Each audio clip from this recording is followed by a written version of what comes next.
श्रीराम जय राम जय जय राम. नमस्कार. आजपासून आपण श्रीयुत वामन देशपांडे लिखित सार्थ श्री दासबोध ऐकणार आहोत. या ग्रंथाचं प्रकाशन केलेलं आहे मनोरमा प्रकाशन, डोंबिवली. आपण अच्युतानंद स्वामींची प्रस्तावना प्रथम ऐकूयात. श्री समर्थ रामदास स्वामींचं स्वतः सिद्ध रूप आणि स्वरूप म्हणजेच त्यांचा दासबोध. या दासबोधाची एकूण 3 स्थित्यंतरं झाली आहेत. म्हणजे काय तर एकूण 3 टप्प्यात दासबोधाची निर्मिती झाली. पहिला 21 समासी, नंतर 7 दशकी आणि अखेरचा हा 20 दशकी. 200 समासी ग्रंथराज दासबोध शके 1554 म्हणजेच इसवी सन 1632 आयुष्याची 2 समर्थ तप पूर्ण झाल्यावर श्री समर्थांनी दासबोधाच्या लेखनाला सुरुवात केली आणि वर सांगितलेले 3 टप्पे ओलांडल्यावर श्री समर्थांनी आपला हा ग्रंथराज दासबोध शके 1603च्या मार्गशीर्ष महिन्यात म्हणजेच आपल्या महानिर्वाणाच्या अवघ्या 2 महिने अगोदर पूर्ण केला. दासबोध म्हणजे श्री समर्थांचा अखंड चिंतन प्रवास. थोडका नव्हता. तर दासबोधाच्या निर्मितीला श्री समर्थांनी 50 वसंत ऋतूंची सोबत घेतली आहे. भारतभर केलेल्या अखंड भ्रमणातून हजारो माणसं प्रत्यक्ष अनुभवली आहेत. त्यांची आयुष्य अक्षरशः वाचली आहेत. आपला सर्व अनुभव त्यातून त्यांनी प्रकट केला आहे. खरं सांगायचं तर दासबोधातला प्रत्येक समास म्हणजेच प्रत्येक विषयावरचं श्री समर्थांचं जणू काही प्रदीर्घ असं प्रवचनच आहे. भिन्न भिन्न विषय आणि त्या विषयाचं सर्वांगीण दर्शन घडवणं हेच श्री समर्थांच्या अनुभवाचं प्रधान वैशिष्ट्य आहे. सत्याला सामोरा जाणारा हा श्री समर्थांचा आत्मसंवाद आहे. विश्वातल्या सर्व मानवांचा उद्धार करण्याची वैचारिक ताकद श्रीमद दासबोधात आहे. अशा या श्रीमद दासबोधाविषयी श्री समर्थ म्हणतात की भक्ताचे निसाभिमाने कृपा केली दाशरथीने, समर्थ कृपेची वचने तो हा दासबोध श्रीराम.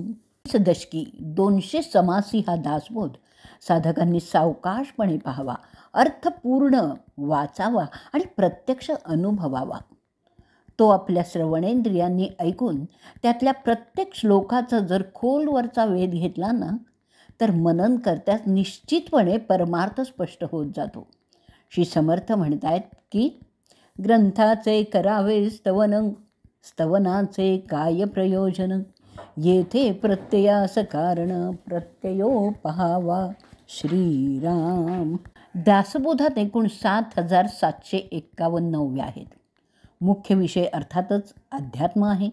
परमार्थाचा गाभा असलेला दासबोध म्हणजे एक अध्यात्म क्षेत्रातला वाङ्मयीन चमत्कारच आहे.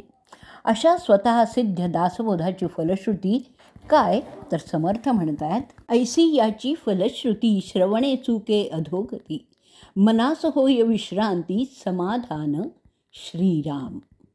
दासबोध ज्या क्षणी नित्य पठणाचा होईल त्या दिवशी आपली भाग्यदिशा उजळूनच निघेल. समाधानाचं पूर्ण चंद्रबिंब आपल्या भाग्यमाथ्यावर तरंगायला लागेल. मन एका अपूर्व अशा शांतीने नाहून निघेल आणि मुख्य म्हणजे श्री समर्थांचं वास्तव्य आपल्या हृदयातल्या भक्ती मंदिरात कायमसाठी स्थिरावेल. अशा या श्री समर्थांच्या दासबोधावर श्रीयुत वामन देशपांडे यांनी निरूपणाच्या अंगाने भाष्य केलेलं आहे. प्रत्येक ओवी आपल्या रसाळ लेखनाने अर्थप्रवाही केलेली आहे. प्रवचनाच्या अंगाने अर्थ उलगडणाऱ्या प्रवाही भाषेतल्या प्रस्तुत दासबोधाच्या सहवासात जो वाचक येईल त्याला केवळ चंद्रशीतल आनंदच मिळेल अशी मी ग्वाही देतो. अच्युतानंद, स्वानंद मठ, डोंबिवली, पूर्व. आता ऐकूयात श्री समर्थ रामदास. समर्थ श्री रामदास स्वामी. श्री समर्थ रामदास स्वामी यांचं नाव नारायण सूर्याजीपंत ठोसर. त्यांचा जन्म गोदावरी काठच्या जांब या छोटेखानी खेड्यात श्री रामनवमी शके 1530 रोजी भर माध्यांनी झाला. रामदास स्वामी हे लहानपणी खूप हूड होते, खूप दंगामस्ती करायचे. त्यांच्या थोरल्या भावाचं नाव होतं गंगाधर. गंगाधर म्हणजे श्रेष्ठ. श्रेष्ठ हे रामदास स्वामींच्यापेक्षा 3 वर्षांनी मोठे होते. श्रेष्ठांचा जन्म शके 1527 झाला. रामदास स्वामी केवळ 7 वर्षाचे असताना त्यांचे वडील सूर्याजीपंत यांचं देहावसान झालं. नारायणाच्या घराण्यात 21 पिढ्यांची सूर्योपासना आणि रामोपासना होती. छोट्या नारायणाचं श्रीरामावर खूप प्रेम होतं. श्रीरामाच्या मूर्तीसमोर तो तासनतास बसायचा. त्याची नजर श्रीरामाच्या नजरेत स्थिर व्हायची. नारायण हूड होता, पण पूर्णपणे देवभक्त होता. त्याचं हे श्रीरामाचं वेड त्याच्या आईला तेवढं ठाऊक होतं. हे आपलं तेजस्वी बाळ मोठेपणी कोणीतरी श्रेष्ठ व्यक्ती होणार याची त्या माऊलीला खात्री होती. थोरला भाऊ श्रेष्ठ आणि श्री समर्थांची आई राणूबाई ही नारायणाची खूप काळजी घ्यायची, पण छोटा नारायण त्यांच्या हातालाच लागत नसे. नारायणाचं लग्न करायचं त्याच्या आईने ठरवलं तेव्हा त्याचं वय होतं अवघं 12 वर्ष. त्याचं मन तर श्रीरामाच्या बाबतीत पूर्णपणे विरघळून गेलं होतं. शके 1542 जेव्हा लग्नासाठी बालनारायण मंडपात आला तेव्हा तो किंचित गोंधळून गेला. पण आईची आज्ञा म्हणून तो लग्नाला उभा राहिला. पण मनातील श्रीरामांची मूर्ती त्याला काही स्वस्थ बसू देईना. अक्षता पडायच्या वेळेला जेव्हा ब्राह्मणांनी शुभमंगल सावधान याचा गजर केला, त्या क्षणी छोट्या नारायणाला उपरती झाली. नारायणाच्या अंगातला हूडपणा एकदम प्रकट झाला आणि तो सावध झाला आणि त्यांनी लग्नमंडपातून एकदम धूम ठोकली. पळत पळत तो नाशिकच्या पंचवटीत आला. तिथल्या श्रीरामाच्या मूर्तीचे डोळे भरून दर्शन घेतलं आणि तिथूनच जवळ असलेल्या 2 मैलांवरच्या टाकळी या गावी गेला. गोदावरीच्या पाण्यात उभं राहून सूर्योपासना केली. तीव्र अनुष्ठान मांडलं. जणू ते 12 वर्ष नारायण पूर्णपणे श्रीराममयच झाला आणि 12 वर्षांनी श्री समर्थ म्हणून प्रकट झाला. त्यानंतर समर्थ झालेला नारायण भारत भ्रमणाला निघाला. एकाच जागी तो थांबलाच नाही. भारतभर यात्रा केली. बलोपासनेचं आणि श्रीरामाचं महत्त्व लोकांना पटवलं. आपल्या भारतीयांचं जीणं पाहिलं. भारतभर मुसलमानांचं पसरलेलं साम्राज्य पाहिलं. हिंदू मंदिरांची तोडफोड पाहिली. 12 वर्ष हा नारायण भारत निरखत होता आणि ही स्थिती कशी पालटावी ह्याचाच विचार करत होता. छोटा नारायण आता तेजपुंज झाला होता. तो नारायण न राहता ईश्वरासारखाच तेजस्वी दैदिप्यमान पुरुष झालेला होता. छातीपर्यंत कुरळी कुरळी दाढी छातीवर रुळत होती. पायात खडावा, भगवं वस्त्र आणि प्रत्येक श्वासागणित श्रीरामाचं नाव. सर्व भोवतीचा परिसर त्यांना रामदास स्वामी म्हणून ओळखायला लागला. स्वामींनी एकूण 2 तप साधनेत घालवली होती. त्यांना श्रीरामांचं प्रत्यक्ष मार्गदर्शन पदोपदी होत होतं. श्रीरामांचा अनुग्रह वयाच्या अवघ्या 8व्या वर्षीच मिळालेला होता. त्याच्याच आज्ञेवरून स्वामी शके 1566 साली म्हणजे वयाच्या 36व्या वर्षी कृष्णातीरी आले होते. आल्यावर त्यांनी श्रीरामाच्या उपासनेचा संप्रदाय सुरू केला होता. तोच स्वरूप संप्रदाय म्हणजे समर्थ संप्रदाय. त्यांच्याभोवती आता खूप शिष्यमंडळी जमा झाली होती. शके 1570 त्यांनी चाफळ येथे श्री रामनवमीच्या उत्सवाला भव्य प्रारंभ केला. बलोपासनेचं महत्त्व पटवून दिलं. म्लेच्छांचं राजकारण लोकांना सांगितलं. त्यांच्या विरुद्ध लढा द्यायला हवा याची जाणीव त्यांना झाली आणि त्याच वेळेस छत्रपतींचा स्वराज्य सूर्य उदयाला आला. समर्थांसारखा राष्ट्रगुरू त्यांना मिळाला होता. समर्थांनी शके 1567 ते 1572 या केवळ 5 वर्षात ठिकठिकाणी मारुतीरायाची देवळं स्थापन केली, व्यायामशाळा निर्माण केल्या. मारुतीच्या उपासनेतून त्यांनी शक्तिशाली महाराष्ट्राची उभारणी केली. हजाराच्या वर मठ स्थापन केले. मठाची व्यवस्था उत्तम ठेवली. शिवाजी राजांना जो सुसंस्कारित आणि जागृत समाज हवा होता तो श्री समर्थांनी तयार केला. सिंगणवाडी येथे शके 1571 त्यांनी श्री शिवाजीराजांना प्रत्यक्ष अनुग्रह दिला. तो वैशाख महिना होता. ज्येष्ठात तुकाराम महाराजांची समर्थांनी भेट घेतली. समर्थांनी तुकाराम महाराजांच्याबरोबर पंढरपूरचा सोहळा पाहिला, विठोबाची भेट घेतली आणि त्याच साली तुकाराम महाराज वैकुंठात गेले. खरोखर तुकाराम महाराज आणि शिवाजी महाराज या दोन श्रेष्ठ पुरुषांची भेट समर्थांच्या बरोबर झाली हा केवढा महान योग आहे. समर्थांचा शिष्य परिवार अफाटच होता, कारण समर्थ खरोखरच लोकोत्तर पुरुष होते. त्यांचं बोलणं, चालणं, ऐकणं, विचार प्रकट करणं आणि समजून घेणं, तसं समजून सांगणं सारं काही विलक्षणच होतं. समर्थांच्या शिष्य परिवारातले महत्त्वाचे शिष्य म्हणजे कल्याणस्वामी, दत्तात्रेय स्वामी, उद्धव गोसावी, श्रीधर गोसावी, दिनकर गोसावी, गोकर्ण प्रांतीचे भैरव, राजापूरचे शिवराम, रायचूरचे सदाशिव इत्यादी इत्यादी. तसंच अक्का, वेण्णाबाई, अंबिकाबाईंसारख्या 18 शिष्यिणी देखील होत्या. श्री शिवरायांच्या अष्टप्रधानातही समर्थ शिष्य होते. हा सारा शिष्य परिवार श्री समर्थांनी पुत्रवतच वाढवलेला होता.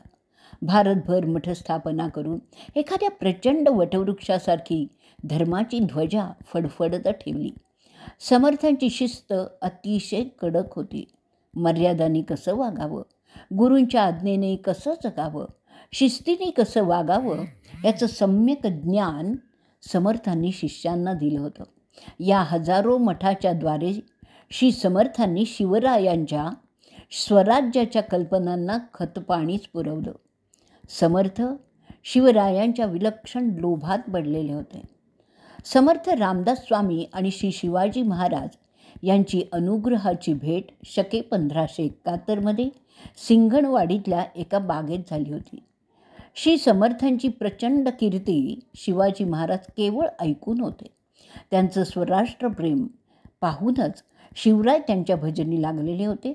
दोघेही एकमेकांना भेटण्यासाठी आतुर झालेले होते आणि म्हणूनच शिवरायांनी समर्थांच्याकडून अनुग्रह घेतला, त्यांचं शिष्यत्व स्वीकारलं.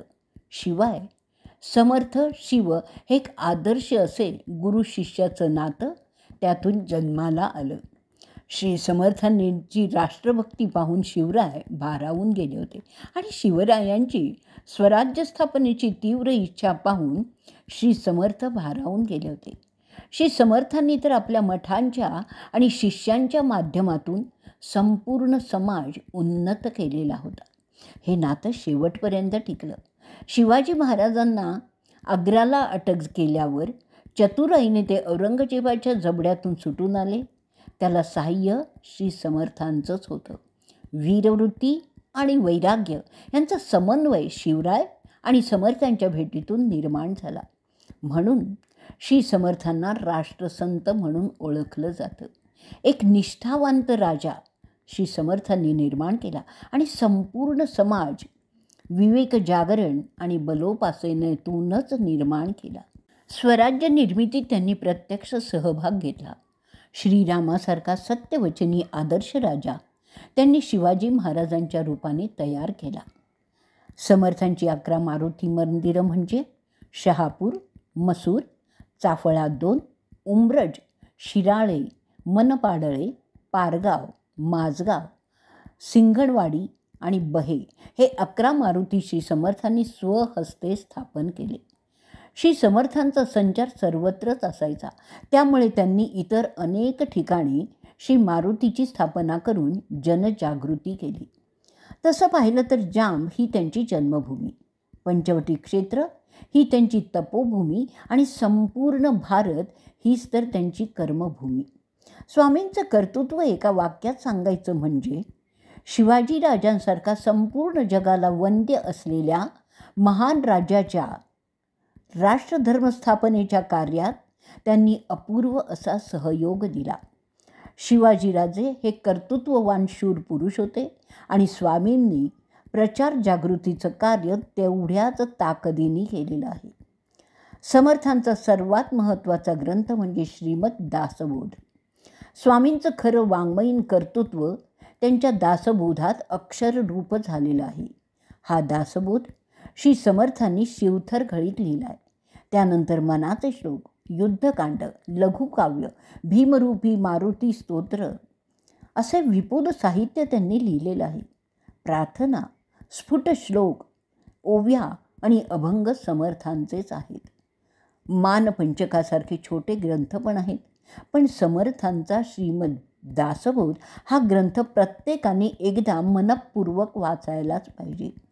संशयाचं मूळ नष्ट करणारा, आचरणात तत्काळ बदल करणारा, माणसाला उद्योगशील करणारा, ज्ञानप्राप्ती देणारा, परमवैराग्याकडे नेणारा तो एक महान ग्रंथ आहे. माघवद्य नवमी, शके 1603, वय वर्ष 73 या दिवशी श्री समर्थांनी सज्जनगडावर समाधी घेतली. समर्थ हे संत कवी पंचकातले शेवटचे श्रेष्ठ संत कवी. जय जय रघुवीर समर्थ. आता आपण वामन काकांचे मनातले ऐकणार आहोत. श्री ज्ञानदेवांची ज्ञानेश्वरी, तुकाराम महाराजांची अभंगगाथा आणि श्री समर्थ रामदास स्वामींचा दासबोध या 3 अध्यात्म ग्रंथांनी माझ्यावर जी अक्षरमोहिनी घातली, त्या दिव्य अशा मोहिनीने माझं अवघं आयुष्य पालटून गेलं. गेल्या 700 वर्षातला एकूणच अभिजात शाश्वत वाङ्मयाचा मी जो थोडासा आस्वाद घेतला, त्या साहित्यात सर्वात जास्त मला संत वाङ्मयाने आनंद मोहिनी घातली. गेल्या 8-10 वर्षात तर ती जास्तीत जास्त संतांवरच आणि संत वाङ्मयावर निरूपणाच्या अंगाने विविध नियतकालिकातून मी लिहिलेलं आहे. त्या माझ्या सर्व लेखनाला भगवंत कृपेने ग्रंथाचा आकार लाभला. संत साहित्यावर, विशेषतः ज्ञानेश्वरीवर आणि श्री समर्थांच्या दासबोधावर प्रवचनं करण्याची मला सुंदर संधी मिळाली.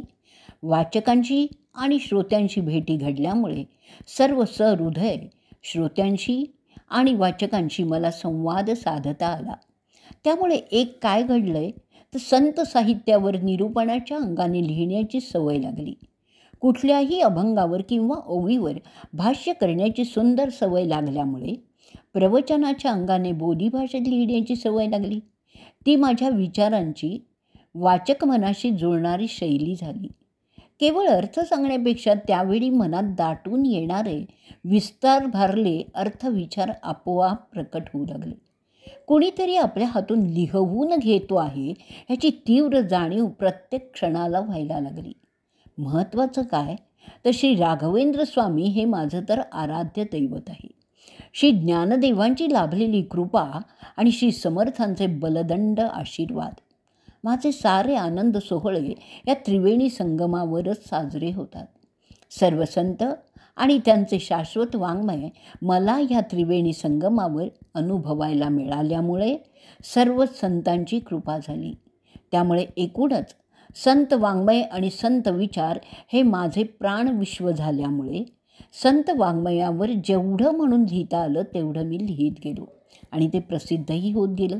ज्ञानेश्वरी, अमृतानुभव, चांगदेव 65, ज्ञानेश्वरांचे तसेच नामदेव आणि तुकाराम महाराजांचे निवडक अभंग, समर्थांचे मनाचे श्लोक, दासबोध यावर मी जमेल तेवढं विस्ताराने लिहिलेलं आहे. ते विविध नियतकालिकातून प्रसिद्धही झालेलं आहे आणि त्यांना ग्रंथाकार लाभलेला आहे. सार्थ श्री दासबोध लिहून पूर्ण झाला. ही माझ्यावर भगवंतांची असीम कृपा झाली म्हणूनच शक्य झालं. मनात एक विचार त्या निमित्ताने येतो की श्री समर्थांची प्रत्यक्ष भेट घडेल का. उठे मानसी प्रीती हे दर्शनाची, घडो भेटी कृष्णातिरी स्वामी यांची. श्रीराम जय राम, जय जय राम. त्यापासून आपण श्रीमद दासबोधाला सुरुवात करणार आहोत. श्रीराम जय राम, जय जय राम. श्रीराम जय राम, जय जय राम. श्रीराम जय राम, जय जय राम. श्रीराम जय राम, जय जय राम. श्रीराम जय राम, जय जय राम. श्रीराम जय राम, जय जय राम.